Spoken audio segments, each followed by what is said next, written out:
আসসালামু আলাইকুম viewers, রফনস recipe ওয়ার্ল্ডে সবাইকে স্বাগতম। কেমন আছেন ভিউয়ার্স আপনারা সবাই? আশা করি আল্লাহর রহমতে সবাই খুব ভালো আছেন। তো ঈদ চলে গেছে, প্রচণ্ড গরম পড়ে গেছে, কিন্তু রোজার পরে কিন্তু ঈদের পরে এখন আরও গরমটা বেশি পড়েছে। আর এই গরমে আপনাদের সাথে আমি 4টা সামার ড্রিঙ্ক রেসিপি শেয়ার করব। এই প্রচণ্ড গরমে আপনারা এই ড্রিঙ্কসগুলো তৈরি করে খাবেন, কলিজাটা একদম ঠান্ডা হয়ে যাবে। আর পানি তো অবশ্যই বেশি বেশি করে খাবেন, সাথেও চেষ্টা করবেন সিজনাল ফলগুলো দিয়ে এরকম শরবত তৈরি করে খেতে। আর খুব সহজে 4টা শরবতের রেসিপি আজকে আমি আপনাদের সাথে শেয়ার করব। তাহলে প্রথমে চলুন তরমুজের শরবত রেসিপি শেয়ার করব, যেহেতু এখন তরমুজের সিজন, প্রচুর তরমুজ পাওয়া যাচ্ছে। তো প্রথমে একটা লেবু নিয়ে নিয়েছি আমি। লেবুটা একদম স্লাইস স্লাইস করে কেটে নিচ্ছি, পাতলা পাতলা এরকম স্লাইস স্লাইস করে কেটে নেবেন। আর আজকের এই তরমুজের শরবতটা আমি কোনো প্রকার ব্লেন্ডার ছাড়া খুব সহজেই কিভাবে আপনারা হাতেই তৈরি করতে পারেন সেই রেসিপিটাই শেয়ার করব। আরেকটা লেবু আমি এরকম গোল গোল করে স্লাইস করে কেটে নিয়েছি। 2টা লেবুই আমার লাগবে, একটা ডেকোরেশন করব আর একটা শরবতে দিব। তরমুজ আমি পরিমাণ মতো কেটে নিয়েছি, সব কিছু আমি নিয়ে নিয়েছি। আরেকটা বড় মগ আমি নিয়ে নিয়েছি এখানে। এই মগটাতে তৈরি করব আমি আজকে তরমুজের এই শরবতটা। 2 গ্লাস পরিমাণ হবে আমার। কিছুটা পুদিনা পাতা আমি দিয়ে দিচ্ছি, আর লেবু যে কুচি করে রেখেছিলাম পাতলা পাতলা করে সেগুলোও দিয়ে দিয়েছি। তো এখানে হাফ চামচের মতো আমি দিয়ে দিচ্ছি বিট লবণ, আর দিয়ে দিব আমি 3 চা চামচের মতো চিনি। চিনিটা আপনারা বুঝে দিবেন, তরমুজটা যেহেতু মিষ্টি থাকে, আর আজকে তরমুজটা আমার খুব বেশি মিষ্টি ছিল। তো এখন তো তরমুজের সিজন চলছে, আপনারা কিন্তু প্রচুর পরিমাণে তরমুজ খেতে পারেন। এভাবেও খেতে পারেন খালি, অথবা শরবত করেও খেতে পারেন, কারণ এই গরমে কিন্তু শরীরে প্রচুর পরিমাণে পানির প্রয়োজন। সেটা আপনারা যদি এভাবে পানি খেতে না পারেন, তাহলে এভাবে ফল দিয়ে শরবত করে খাবেন, তাহলে পানির ঘাটতি পূরণ হবে। তো আমি সব কিছু নিয়ে নিয়েছি, নেওয়ার পর এরকম একটা বেলানি দিয়ে আমি এটা শরবতটা থেতু করে নিচ্ছি সব কিছু একসাথে। আর এভাবেই কিন্তু আপনারা হাতের কাছে এরকম একটা বেলানি থাকলে সেটা দিয়েই কিন্তু ঠান্ডা ঠান্ডা এই তরমুজের শরবতটা তৈরি করে খেতে পারবেন। খুব সহজেই কিন্তু আপনারা এই তরমুজের শরবতটা বানিয়ে নিতে পারবেন, কোনো প্রকার ব্লেন্ডারে কিন্তু প্রয়োজন পড়বে না। একটু লেবুকে দিবেন, আর এরকম পুদিনা পাতা আর একটু বিট লবণ দিবেন, তাহলে দেখবেন এই শরবতটা খেতে ভীষণ মজা লাগে কিন্তু খেতে।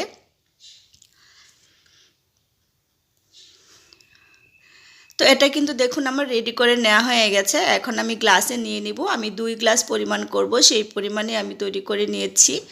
তো 2টা গ্লাসে আমি লেবু স্লাইস দিয়ে দিলাম, পুদিনা পাতাও দিয়ে দিচ্ছি। এটা ডেকোরেশনের জন্য দিচ্ছি, দেখতে যাতে ভালো লাগে সেই জন্য। তো আমার কাছে তো শরবত খুবই ভালো লাগে, আর এই গরমের সিজনে শরবত খেতে ঠান্ডা ঠান্ডা ভীষণ ভালো লাগে। আমার মনে হয় যে এমন কেউ নেই যে শরবত পছন্দ করে না এই গরমে। তো অনেক সময় বাচ্চারাও কিন্তু শরবত খেতে চায় না, আপনারা চাইলে তরমুজটা এভাবে শরবত তৈরি করে দিতে পারেন, তাহলে বাচ্চারা খুব মজা করে খেয়ে নেবে।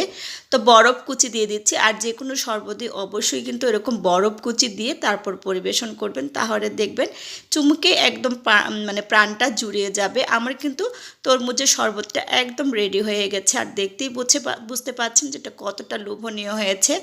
একদম সুন্দর একটা কালারও এসেছে, দেখতে যেরকম সুন্দর হয়েছে, আর এটা খাওয়ার পর একদম প্রাণটা জুড়িয়ে যাবে।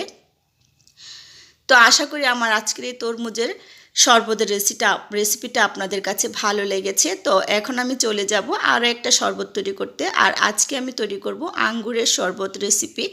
তো আঙ্গুরের শরবত কিন্তু খেতে ভীষণ মজার হয়, আর মানে বানাতেও কিন্তু খুবই ঝামেলা কম, অল্প সময়ে আপনারা বানিয়ে নিতে পারবেন। তো এখানে আমি আঙ্গুর নিয়ে নিয়েছি, আমি আমার পরিমাণ মতো নিয়ে নিয়েছি। আঙ্গুরগুলো বোটা থেকে এরকম ছাড়িয়ে নিচ্ছি, আর চেষ্টা করবেন ভালো দেখে আঙ্গুরগুলো নিতে। আর যদি দেখেন একটু পচা আছে সেগুলো বাদ দিয়ে দিবেন, ফ্রেশ আঙ্গুর দিয়ে শরবতটা করবেন, তাহলে দেখবেন খেতে অনেক বেশি ভালো লাগবে। তো সবগুলো আমি এখানে বোটা ছাড়িয়ে নিয়ে নিয়েছি। এগুলো খুব ভালোভাবে পরিষ্কার পানি দিয়ে, কুসুম গরম পানি দিয়ে ধুয়ে নেবেন। অবশ্যই কিন্তু চেষ্টা করবেন বাজার থেকে যে ফলগুলো আনবেন সেই ফলগুলো একটু কুসুম গরম পানি দিয়ে ধুয়ে পরিষ্কার করে তারপর খেতে। যেভাবেই খান অবশ্যই কুসুম গরম পানি দিয়ে খুব ভালোভাবে ধুয়ে নেবেন। তো আমি কুসুম গরম পানি দিয়ে খুব ভালোভাবে কচলিয়ে কচলিয়ে ধুয়ে আবারও পরিষ্কার পানি দিয়ে খুব সুন্দর করে আঙ্গুরগুলো ধুয়ে নিয়েছি। এখন একটা ব্লেন্ডার জার নিয়ে নিয়েছি, ব্লেন্ডার জারে আমি আঙ্গুরগুলো দিয়ে দিচ্ছি। আর আঙ্গুর তো সারা বছরই পাওয়া যায়, সাদা বলেন, লাল বলেন, আর সবুজ বলেন, সব ধরনের আঙ্গুরই কিন্তু এখন সারা বছরই পাওয়া যায়। এখানে আমি 1/4 কাপ পরিমাণ চিনি দিয়ে দিয়েছি, আর দিয়ে দিয়েছি 1 চা চামচ পরিমাণ বিট লবণ, আর দিয়ে দিয়েছি এখানে আমি পানিটা পরিমাণ মতো দিবেন। আমি এখানে 1.5 গ্লাস পানি দিয়েছি, ছোট গ্লাসে 3 গ্লাস হবে, সেজন্য আমি 1.5 গ্লাস পানি দিয়ে সুন্দর করে মিহি পেস্ট মানে ব্লেন্ড করে নিয়েছি। এখন এটা আমি একটা স্ট্রেনার দিয়ে ছেঁকে তারপর স্ট্রেনার দিয়ে খুব সুন্দর করে ছেঁকে নেব। আর ফল কিন্তু আমাদের শরীরের জন্য কতটা উপকারী আপনারা তো জানেন, অবশ্যই চেষ্টা করবেন এরকম গরমের সিজনে ফল দিয়ে এরকম ঠান্ডা ঠান্ডা শরবত তৈরি করে খেতে, তাহলে দেখবেন শরীরটা একদম ঠান্ডা থাকবে। তো আমি খুব সুন্দর করে কিন্তু ছেঁকে নিয়েছি, এখন আমি পরিবেশন করে নিব। তো গ্লাসে আমি বরফ কুচি দিয়ে নিলাম। তো অবশ্যই আবারও বলছি, বরফ কুচিটা দিয়ে নেবেন। বরফ কুচি দিয়ে ঠান্ডা ঠান্ডা এই শরবতটা পরিবেশন করবেন। ছোট থেকে বড় সবাই খুবই পছন্দ করবে, আর যাদের ঠান্ডার সমস্যা আছে তারা অবশ্যই এটা অ্যাভয়েড করতে পারেন। তো আশা করি আমার আজকের এই শরবতের রেসিপিটাও আপনাদের ভালো লেগেছে। তা এখন চলে যাব পরবর্তী আরও একটা শরবত রেসিপি শেয়ার করতে। এখন আমি আপনাদের সাথে শেয়ার করব পুদিনা লেবুর শরবত। আর পুদিনা পাতা আর লেবুর এই শরবতটা আমার কাছে সবচেয়ে বেশি প্রিয়, আমার অনেক ভালো লাগে খেতে। আমি পুরো রমজান মাসেই এটা খেতে চেষ্টা করি, আর গরমেও কিন্তু সবসময় এই শরবতটা খাই। তো এখানে আমি পরিমাণ মতো পুদিনা পাতা মানে 1.5 কাপের মতো পুদিনা পাতা নিয়েছি, একটা লেবু স্লাইস করে কেটে নিয়েছি, সব কিছু রেডি করে নিয়ে ধুয়ে পরিষ্কার করে নিয়েছি। তো ব্লেন্ডার জারে পুদিনা পাতাগুলো প্রথমেই আমি দিয়ে দিলাম। পুদিনা পাতাটা একটু বেশি দিলে কিন্তু শরবতটা খেতে ভালো লাগবে। 2টা লেবুর রস আমি পুরোটাই দিয়ে দিয়েছি, আর 1 মগ পানি দিয়ে দিয়েছি, আর এখানে আমি চিনি দিয়ে দিলাম 1/3 কাপ পরিমাণ। চিনিটা আপনারা আপনাদের পছন্দ অনুযায়ী দিবেন, আর বিট লবণ দিয়ে দিচ্ছি 1 চা চামচ পরিমাণ। সমস্ত উপকরণগুলো সুন্দর করে মিহি পেস্ট করে নেব। তো অবশ্যই পুদিনা পাতাটা খুব সুন্দর করে চেষ্টা করবেন একদম মিহি পেস্ট করে নিতে। আর পুদিনা পাতার এই শরবতটা ঠান্ডা ঠান্ডা খেতে যে কি ভালো লাগে, দেখতে যেরকম সুন্দর, মনটা জুড়িয়ে যায় কালারটা দেখলেই, আর খেলে তো একদম প্রাণটা ঠান্ডা হয়ে যায়, আমার অনেক বেশি প্রিয়। তো আশা করি আপনারাও একবার বানিয়ে ট্রাই করবেন। আমার কিন্তু শরবতটা তো রেডি করে নেওয়া হয়ে গেছে, এখন পরিবেশনের পালা। তার জন্য আমি এখানে গ্লাস নিয়ে নিয়েছি, গ্লাসে লেবুর দেখুন কিনার দিয়ে একটু লেবুর রস দিয়ে তারপর আমি চিনিতে এরকম কুট করে নিয়েছি। এটা আসলে দেখতে সুন্দর দেখা যাওয়ার জন্য আমি সব সময় বলি যে কোনো জিনিসের ডেকোরেশনটা সুন্দর হলে, সামনে যদি সুন্দর করে ডেকোরেশন করে সাজিয়ে এনে দেওয়া যায়, সেই খাবারটার প্রতি কিন্তু আমাদের আকর্ষণ এমনিতেই বেড়ে যায়। তো সবগুলা গ্লাসে কিন্তু আমি একইভাবে করে নিয়েছি।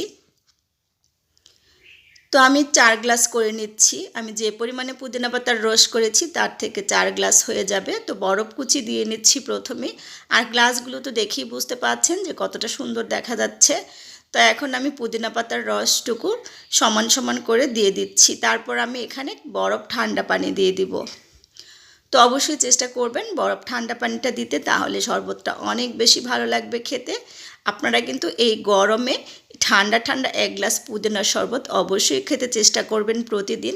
যারা বাহিরে চাকরি করেন, বাসায় ফেরেন সন্ধ্যায়, তারা অবশ্যই কিন্তু এই 1 গ্লাস পুদিনার শরবত খেলে আসার পর একদম ফ্রেশ হয়ে যাবে, শরীরটা ঠান্ডা হয়ে যাবে।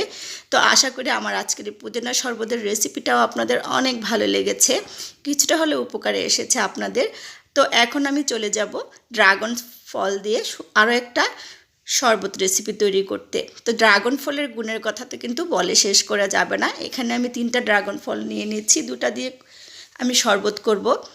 ড্রাগন ফলে কিন্তু প্রচুর পরিমাণে আয়রন থাকে, ভিটামিন সি থাকে, তারপর ডায়াবেটিস রোগীদের জন্য ভীষণ উপকারী, ক্যান্সারের জন্য কিন্তু ভীষণ উপকারী এই ফলটা। আপনারা কিন্তু যতদিন পর্যন্ত ড্রাগন ফলটা পাওয়া যায় অবশ্যই কিন্তু চেষ্টা করবেন অল্প অল্প করে একটু একটু করে হলেও প্রতিদিন খেতে।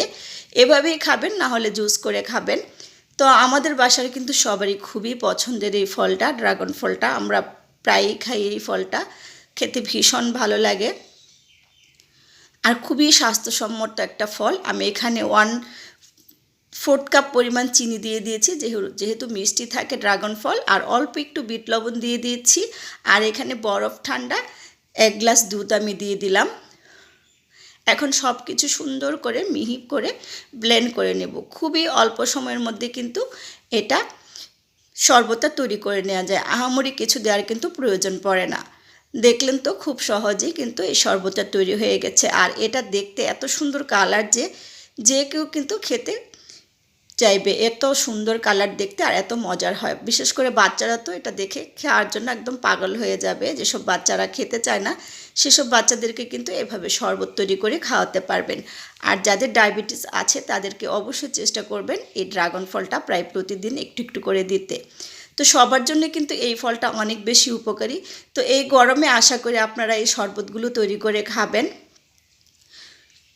আর আমার আজকের রেসিপিটা আপনাদের ভালো লেগে থাকলে আমার চ্যানেলটা সাবস্ক্রাইব করে পাশে থাকা বেল আইকনটা ক্লিক করে দিবেন।